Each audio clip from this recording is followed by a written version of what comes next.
What's going on YouTube? My name is Mr. Crippled and today I'm going to be bringing you my first impressions video on Aphrodite.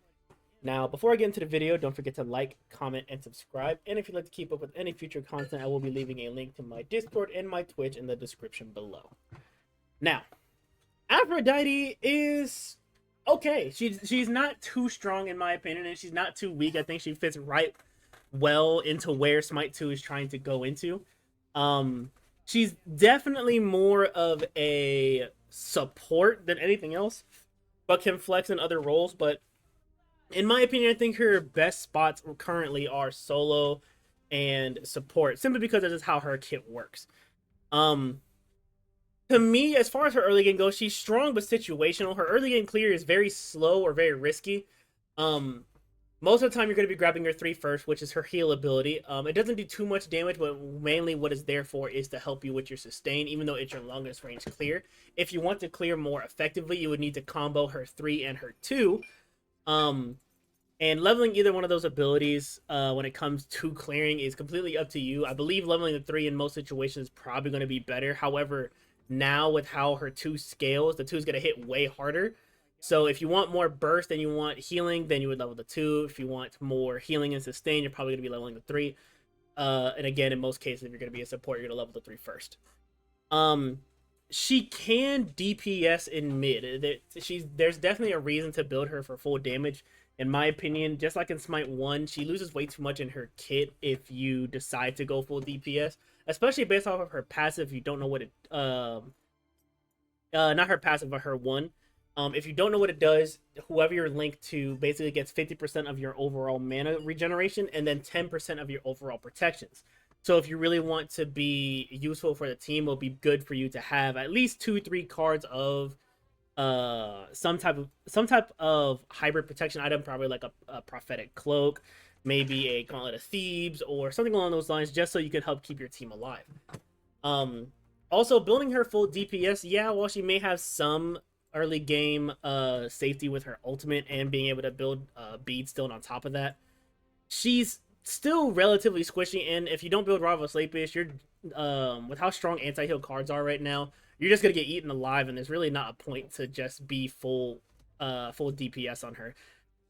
Basically, if she's just alternate Baron without the utility, and a lot of the things that she got changed for her, like being able to dash to her allies with her ultimate, is nice, but you'll rarely ever use it.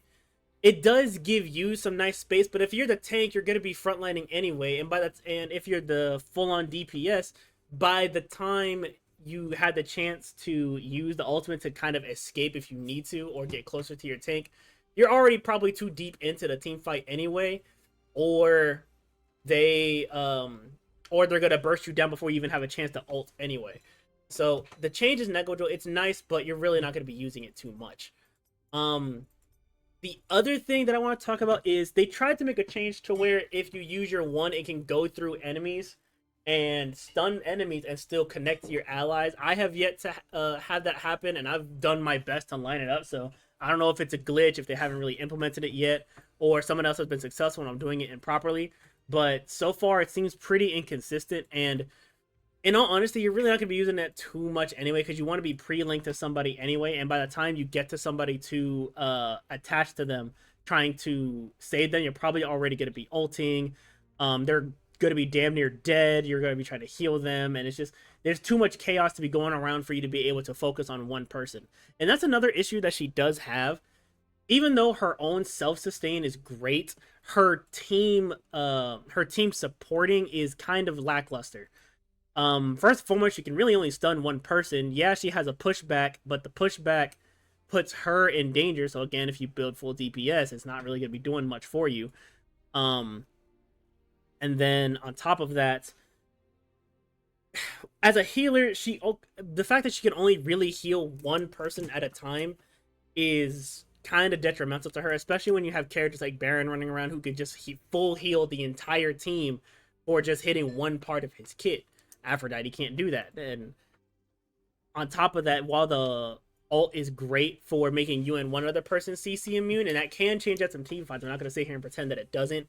I just feel as though her team utility is kind of lacking.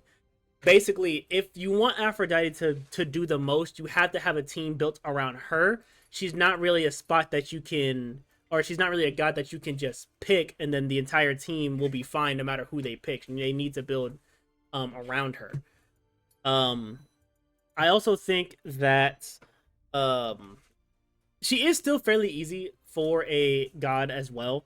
Um, Coming out of solo lane, playing her for solo for quite a bit of time, and being able to play her support a couple matches, it's even though it's difficult for her to clear, it's damn near impossible to kill her. Especially if she gets Soul Gem and Rod of Asclepius first, you're not killing her. Her heal is way too. Her heal on herself is way too strong. She does have that stun, that pushback, that slows, and then just ulting herself. It's gonna be really impossible to kind of gank her early if she's building as a support. Mid, she could just get out pressured and you don't really need to fight her. And if she tries to pressure you, she has to put herself in bad positions. And the cooldowns on her abilities are so long that even though she could focus on one person and try to kill them, a second person pops up after she uses her kit, she's dead.